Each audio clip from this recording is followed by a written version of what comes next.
story you are about to hear is true. Only the names have been changed to protect the innocent. Fatima Cigarettes, best of all long cigarettes, brings you Dragnet.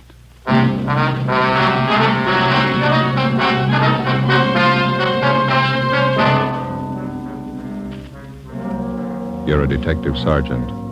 You're assigned to forgery detail. An accomplished check forger is at work in your city. His victims, small businessmen.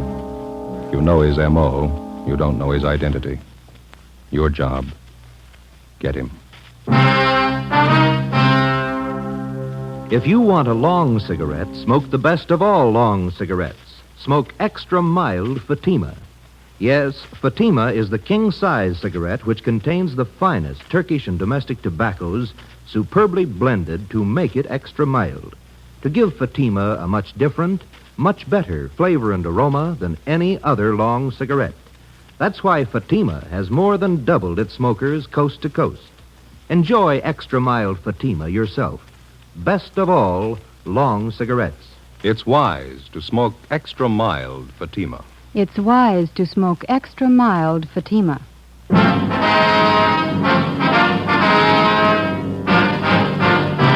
Dragnet, the documented drama of an actual crime.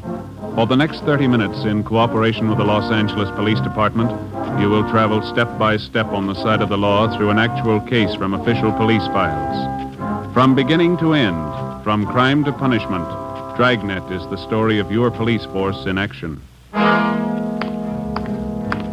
It was Monday, February 4th. It was cold in Los Angeles.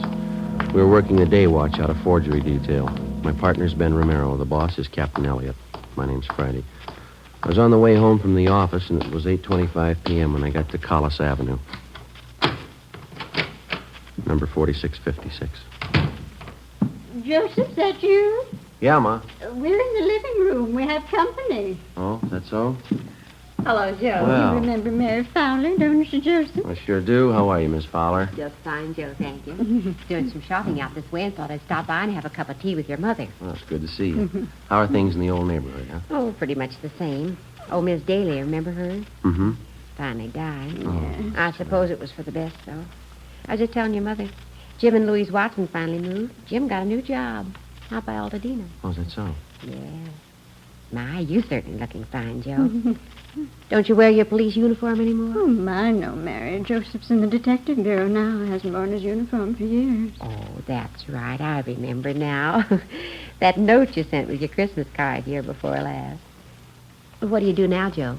Forgery detail. My partner and I handle bum check cases. My, that certainly must be interesting. Have you had your dinner, Joseph? Yes, ma'am. I stopped at a place out in Santa Monica and had something. Yes, well, Mary brought me some nice coffee cakes.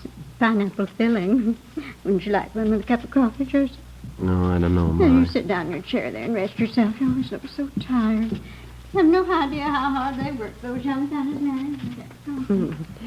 Mary. You remember Genevieve, don't you, Joe? My oldest girl? Oh, yeah, sure. How is she? Oh, just fine. Lots of boyfriends as usual. Going out all the time. Oh, that's good. She asked to be remembered to you. I think you and Jen were stuck on each other at one time, weren't you, Joe? Oh, we went to a couple of dances in high school. I think she started going steady with another fella, didn't she? Young girls. You never know when they're well off. Here's your coffee, Joseph. Set it here on the end table. Thanks. I don't think I can use it, Ma. It's delicious coffee cake. You smell how fresh it is. Yeah, it's nice. Oh, my, 8:45. I should have left half an hour ago. Oh, you have to go, Mary? Seems our visits are always so short. Well, I got a lot of ironing to do, and I have to make Carl's lunch. He's always so fussy about his lunches. Yes, well, I'll get your coat. Well, it's nice seeing you again, Joe. Do you want to be remembered to Genevieve? Yeah, tell her hello, will you, Miss Fowler? If you're over our way, be sure and drop in and see us, won't you? Genevieve's home at the office by 6. She often says she'd like to see you again. Oh, Mary. Oh, thanks. Good night, Joe. You be sure and come and see us now. Jen will be looking forward to it. Okay, Miss Fowler. Good night. Yeah, well, I'll show you to the door, Mary. You remember all the neighbors, won't you? All right, dear. I wouldn't do take care of yourself now. Good night. Good night, Mary. Nice person, Mary. She's having a hard time trying to find a husband for Genevieve. Yeah. Hey, Ma, I'm not very hungry. I can't eat now. Oh? shame to waste. That's a lovely coffee cake. Bill and you still in the same case, Yeah, same one. Seems to me it's taking an awfully long time. Well, we've been on it 2 months, yeah. I'll never understand it. Why people write bad checks. Always get caught. Well, it's easy living while it lasts. Now, you know what the man's handwriting is like. Don't you know who the man is? Well, we think so, Ma. We're not sure. There's hundreds of check men who work almost alike. Some of them even look alike. There's always a big enough field to pick from. Our problem's picking the right one. Now, I don't know much about it, but the whole thing seems kind of silly to me. Well, how's that? What's this man supposed to be doing? Going around your small neighborhood stores, cashing $15 and $20 checks? If he got himself a job, he could probably earn that much in one day doing good, honest work. Yeah. Say, Ben didn't call before I got home, did he? Wasn't he with you? Oh, he was going to interview one of the bum check victims on his way home, a grocery store owner down in Highland Park. It might be him now. Oh, now, don't hang on that phone, Joseph. Your coffee will get cold. Yeah. Friday talking. This is Ben, Joe. Got a partial identification from that grocer's, nothing great. Which mugshot did he like? Stanley Bubeck. Grocer thinks it might have been the guy who pushed the check. He can't be sure. 33 bum checks passed. Same M.O. Not one positive identification. Something's phony, isn't it? It's got me stopped. We know the endorsements on every one of those checks was written by the same guy. Used practically the same story on every one of his victims. Yeah. Those 33 people are either blind or they're kidding us. Well, there's only one other answer. Huh? We're looking for the wrong man. For 2 months and 2 days in different shopping districts throughout the city, a man described as well-dressed and middle-aged had been passing worthless checks on independent neighborhood businessmen. Most of the victims were proprietors of small shops, meat markets, liquor stores, grocery stores. In none of the cases was the check written for more than $25. With the help of the stats office and our record bureau, we'd gone through the list of experienced checkmen until we found one man whose description and M.O. matched perfectly with that of the suspect. The man's name was Stanley Bubeck. We can't locate him, Captain. Another thing, we can't get a positive identification from any of the victims. And find a suspect they can identify. You've been tracking the guy for 2 months. What's the big mystery? Well, we tabbed the man as Stanley Bubeck, and his record and his M.O., his description, they all tie in perfectly. Now we're not sure it's him. What do you mean? Well, if it is Bubeck, it's almost a sure thing that one of the victims could have made him on one of his mugshots. None of them can make up their minds. Look, maybe one of you two'd like to be captain of forgery for a day, sit in this office and listen to complaints come in over that phone about this guy, the front office, neighborhood businessmen's clubs, retail merchants. They tell me they're troublesome, I'm passing them on to you. Now, whoever this paper hanger is, we want him, and we want him fast. Lousy little $20 checks. We'd probably have a lot better target if he'd try something bigger. And don't think he and 100 other checkmen like him don't know that. You won't find him stealing company paychecks and flooding the town with paper. They take it from the little guy, and they take it in small amounts, but add up those small amounts at the end of the year, and they'll scare you. Yeah, that's the rotten part about it. None of those victims can afford a bad check. That grocer Donnelly stands on his feet all day and at a profit of $10, $15. He gets tagged with one bad check, and he's working for nothing. We've got bulletins out on the suspect. All the small businessmen in town have all been alerted. Excuse me. Captain Elliott. Yeah, okay, Don, right away. Don Myers. He went over the handwriting of those last 3 checks, wants to see you. Okay. How about that special bulletin you got out to the prisons on Stanley Bubeck? Any replies? Nothing yet, Skipper. All right, stay on it. Right. Let's go, Ben. It's a sour deal. I'd give a right arm for a line on this guy. Yeah. Well, it'd move a lot faster if somebody'd help us follow those checks closer. The way it's running now, we hear about the paper 2 weeks after it's been cashed. The Bubeck thing isn't helping much. No use trying another line till we get it settled. Hi, Don. Oh, hi. Just finished up on those last 3 checks that came in. You want to give them a look? How do they shape up? Well, you can see for yourself. Right here. Yeah? Here are the 3 I just went over. Mm-hmm. And here are half a dozen bad ones for cash last month. The endorsements on this half doesn't match perfectly. And those other 3? Well, I'd say they were endorsed by the same person. Now, look here. You can notice the capital letters. Now, he still handles them the same way. Disconnected from the other letters in the first name. See?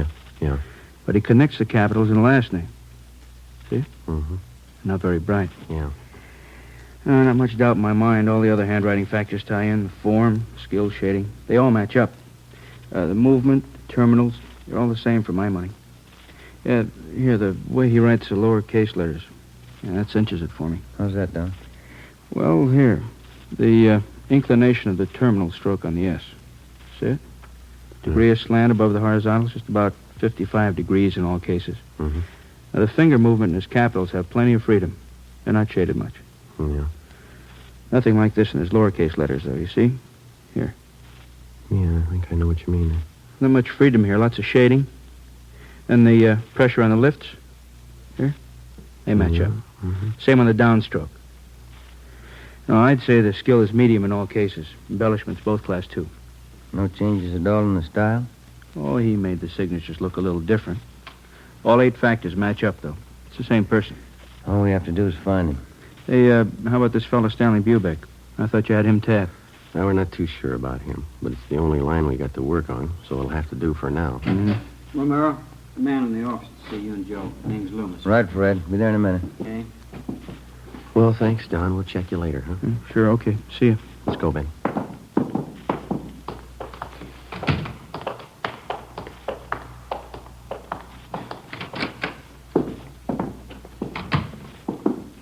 How do you do? You Mr. Loomis? Yes, sir. Sergeant Romero? No, this is Sergeant Romero here. My name's Friday. Oh, How are how you? do you do? What can we do for you? It's about these checks, Sergeant. These right here. Well? You see, I run a delicatessen out on Sunset, and a few days ago, a new customer came in for a few things and paid for them with these checks. He came in twice. Yeah, go ahead. Well, I got the checks back today. They're no good. I tried to look up the man at the address he gave, but there's no such address. Mm-hmm. You can see, one's for $15, the other one's for $20. Yeah. Reason I asked for you men is because I know the man who runs the drugstore across the street, George Holmquist. He had some bad checks about a month ago. He said you took care of him. Oh, yeah, I remember. Do you recall the man who passed these checks, Mr. Loomis? Yes, I think I do. He told me he was new in the neighborhood and he was looking for a place to trade. Well, I guess we're all anxious for new business. I took the checks. You got those mug shots there, Ben? Well, yeah. Here we are. Thank you. How about these men, Mr. Loomis? Any of them look anything like the person who passed the checks on you? No. Let's see. This one, yes, it does look like the man in a way. I don't know if I could be absolutely sure. Stanley Bubeck, same M.O. Beg your pardon? Well, it looks like you're stuck with a couple of bad ones, Mr. Loomis. Probably the same man who passed checks on your druggist friend. And we're doing everything we can to run this man down. But what about the checks? Isn't there anything I can do about them? No, sir, I'm sorry. Not right now. We would like to have you make out a crime report, if you will, and would you leave these checks with us? Yeah. Friday, Romero. Excuse us, Mr. Loomis. This just came in for you. Reply from Salt Lake City, Utah on that bulletin you sent out on Stanley Bubeck. Yeah. He's been in jail for 5 months. We sent a request to Salt Lake asking him to question Stanley Bubeck if he knew of any forger who matched his description or used his M.O. Bubeck could tell us nothing. Wednesday, February 6th. We threw away the results of 2 months of investigation. We went back and started from the beginning. Despite all precautions and warnings, the checks kept coming in at the rate of half a dozen a week. The same M.O. was used. The same handwriting showed up in the signatures on the checks. Again, with the help of the staff and the statistician's office and the record bureau, we waded through hundreds of names of known checkmen and compiled a new list of 38 possible suspects. Each one fitted the general description of the forger. Each one, at some time in his forgery career, had used the same general method of operation. Well, after days of legwork, we finally boiled down the list of possibles to 3 names: George Roberts, James Young, and a Harry L. Johansson. We got out a flyer to all the small businessmen in the areas where the forger operated. Another week passed. The worthless checks kept showing up at the rate of 2 and 3 a day. On February 21st, Ben and I answered a call from a druggist in the Echo Park district. He bought some toothpaste and a carton of cigarettes, Sergeant. Asked me to cash a $20 check for him. Did you ever see the man before, sir? No, he gave me the same old story about being new in the neighborhood. That's when I remembered that police bulletin the department sent me. Mm-hmm. Do you still have that bulletin? No, I looked it over, and then I guess it got mislaid. I wonder if you'd mind taking a look at these pictures here. Not at all. These right here. Mm-hmm. Sure. This one right on top, that's the man. You sure? I am. It only happened a few hours ago. Do you know who he is? Harry L. Johansson, that's the name we have on him. It doesn't mean anything to me. He got real huffy when I wouldn't take his check. Stalked right out of the store. Very suspicious. Did you follow him? No, I told Ralph, my clerk, to follow him. Ralph, Yeah, Mr. Butler? you want to tell these officers about that man this morning? Oh, I followed him down the street for a block and then turned the corner. That's where I lost him. It's too bad. Yeah, all I got was a license number.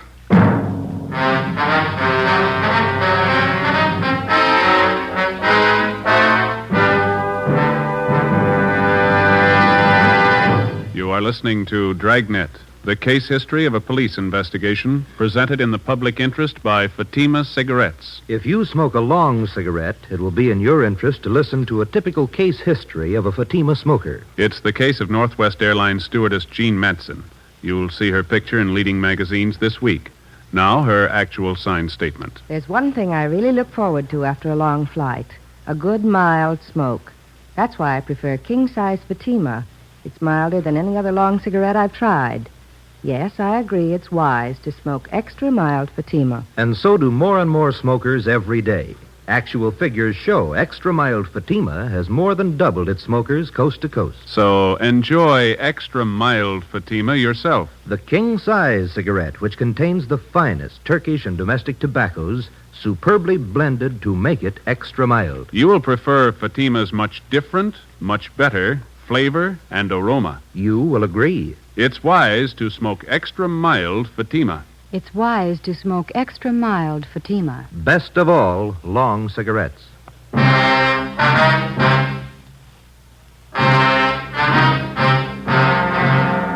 September 21st, Thursday, 3 p.m. We took the license number, which the drugstore clerk had given us.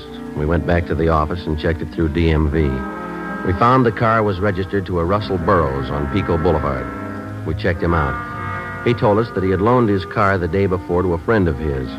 He identified the friend as Harry L. Johansson and gave us his last known address, 614 Elderwood Avenue. We got out a broadcast on the car. The Elderwood Avenue address turned out to be a single-story wooden frame house in the southern part of the city on the edge of the industrial district. It needed a coat of paint. A woman in her elderly 30s answered the door and identified herself as Mrs. Johansson. She invited us into the living room. There was a baby playing on the floor. I don't expect my husband home for another 2 weeks, Sergeant. He's a cosmetic salesman. Travels all over the western states. When did he leave on this last trip, Mrs. Johansson? The first of the month. Why, is there anything wrong? What's the name of the cosmetics company that your husband works for? Harrington Universal. Offices are down on East Main. Mm-hmm. Do you know a friend of your husband's named Russell Burroughs? Yes, I do. He's kind of a friend of the family. Please, Sergeant, if there's anything wrong, I ought to know. We talked to Mr. Burroughs this afternoon. He told us your husband's in town. Burroughs loaned him his car. Harry? That's silly. He's still on the road. He'd certainly let me know if he was coming back early. You sure of that, ma'am? Would you excuse me a minute, Sergeant? I'll have to put the baby to bed. Certainly, ma'am. Come on, Bonnie. I'll be back in a minute. Kind of a funny setup, isn't it? How do you mean? Well, if Johansson's pushing bum checks, the money isn't going into his home here. Wife doesn't act like she knows anything. Seems cooperative. Afraid we're going to have to level with her if we're going to find out anything, huh? Mm-hmm. You sure got a cute little girl. I'm sorry, Sergeant. It's perfectly all right. Just a few more questions. Is it possible that your husband could be in town and you might not know it? I mean, could he be staying with a friend or some relatives? No, if Harry was in town, he'd come home. Why would he stay with anyone else? When did you last hear from your husband? Last week. He wrote from San Francisco. The letter's right there on the mantel. Oh, huh. Well, besides that letter, do you have any other samples of your husband's handwriting around the house? Well, I think so, yes. Where did you say you were from? Central Division, Forgery Detail. You investigate checks, bad checks. Yes, ma'am, that's right. And you know about my husband. His prison record, yes. Harry promised me he was through with all that. He gave me his word. Sorry, ma'am. About a month ago, he had some extra money. He wouldn't tell me where he got it. Look, Sergeant, maybe you've made a mistake. Maybe it's not Harry at all. You're not sure, are you? Did your husband use the phone much? I mean, for out-of-town calls, say? No. Just that one toll call, a Long Beach number, I think. He has a business friend down there he used to call. Do you know the number, ma'am? I can show you. It's on last month's phone bill. Please, Sergeant, if Harry's done something wrong, he did it for us. Me and the baby. Harry's not bad. Yes, ma'am. He's done something. He did it for us. Harry hasn't had it easy. He wanted to get things for the baby. Clothes, a better house. All he wanted was a little happiness. A little happiness. You had it wrong, ma'am. You don't buy it with bum checks.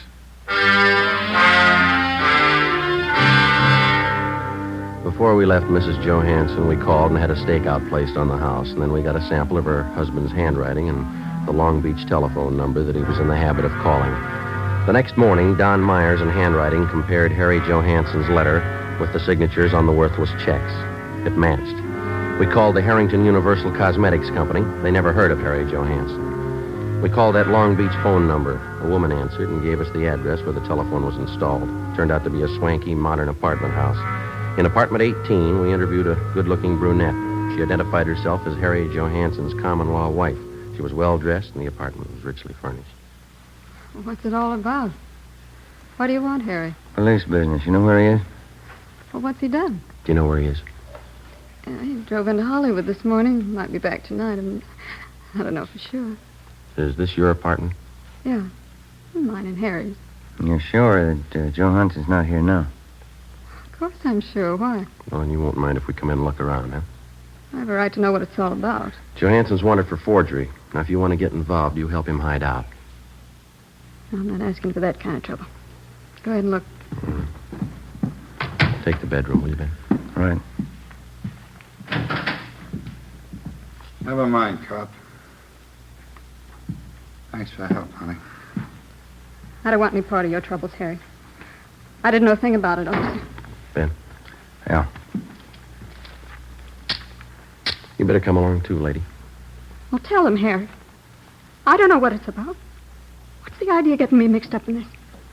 How do you think I was paying for this place? Taking you out and buying us clothes for you.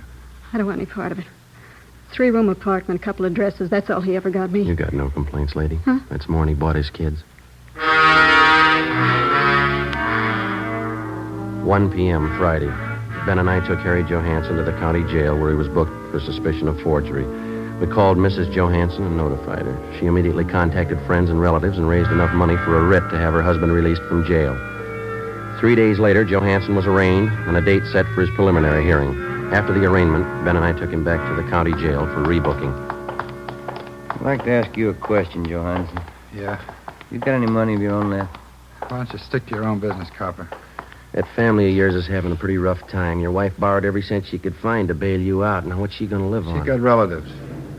No, there's the elevator. Come on, Johansson.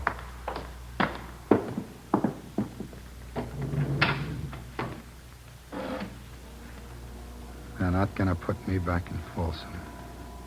Not in 100 years. You've done 2 stretches already for hanging paper. You should have known better, mister. You got it all figured out, haven't you, Fuzz?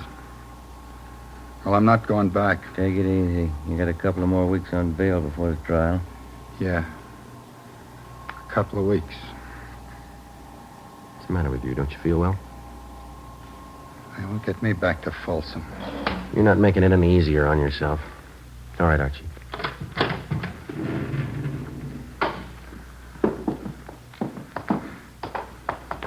Don't you cops understand? I hate it. Every lousy bit of it. I'm not going back to Folsom. I'm not going back. Now, do you understand? It's a good idea, mister. You remember that when you get out. We booked Harry Johansson into county jail. His bail was continued, and he was released pending the trial. During the next week, along with the district attorney's office, Ben and I helped prepare the case against Johansson. 3 days before the trial opened, we had a phone call from Mrs. Johansson. She told us that her husband had disappeared.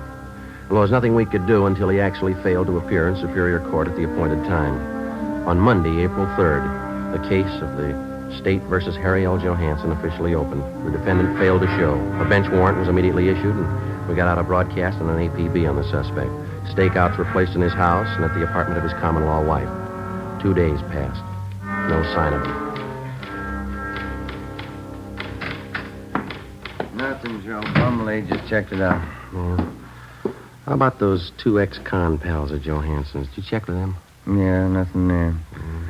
don't see how I can last out much longer. One suit of clothes, no money. You still got a checkbook. When did the skipper say he was coming back? On 7:30 tonight. 7:15 now. I'll get it. Forgery, Friday. Joseph, this is your mother. Oh, yeah. Hi, Ma. I forgot to tell you when you called earlier. You're supposed to be home tonight by 8 o'clock. What's that, Ma?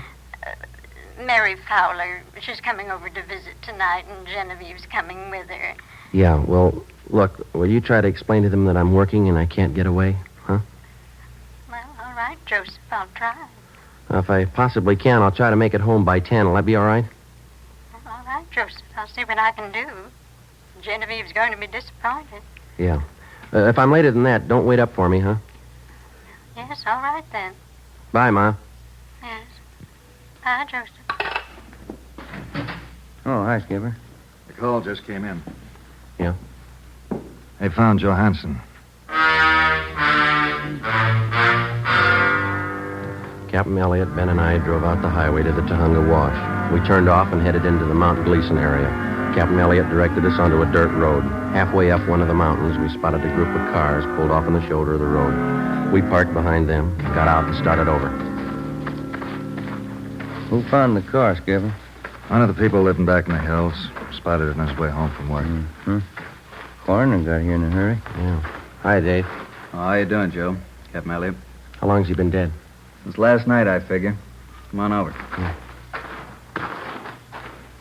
You talked to the man who found Johansson's body, Dave? Yeah, he didn't touch a thing. What'd you find? Powder burns on the temple, powder on the hands. Boys from homicide found the note. It's on the seat right next to him. Here it is, here. It's been checked. Yeah, thanks. All ties in, huh, Dave? Pretty tight, yeah. Gene Bechtel from homicide wants to talk to you, Captain. Okay, be right back, Joe. Right. Who do you address the note to, Joe? His wife? No, the girlfriend. Look what he wrote it on. Yeah, blank check.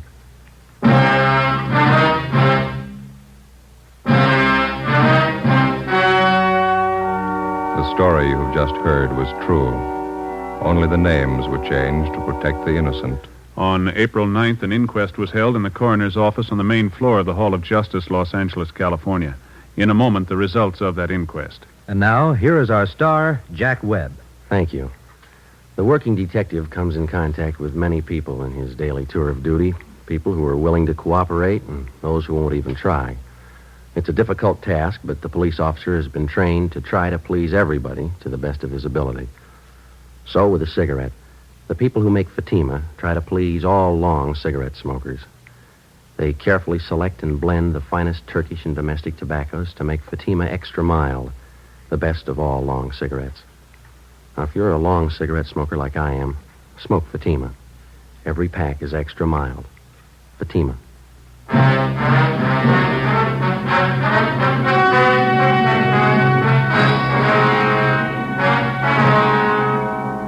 On April 9th, the coroner's jury returned a verdict that the death of Harry L. Johansson was caused by a gunshot wound in the head, self-inflicted.